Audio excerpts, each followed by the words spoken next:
Want to know how to use Google AI Studio for text generation? Well, no worries. In this video, I'm going to show you an easy step-by-step guide on how to do it.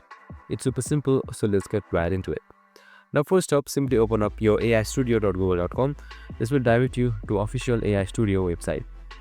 Now, once you're there, right here, you will be provided or presented with a chat prompt. So this is how you generate chat or text. So you can just simply type in anything.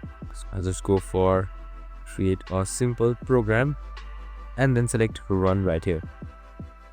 Now, once I've selected run, your text should be generated just like this in a minute with deep thinking as well. And there you go. A simple program is now being created right here. And now, as you can see, the text has been successfully generated, and that's it. That's how you generate a text in Google AI Studio. I hope this video helped. If it did, make sure to like, subscribe, and tune in with us for more of these videos. See you in the next one.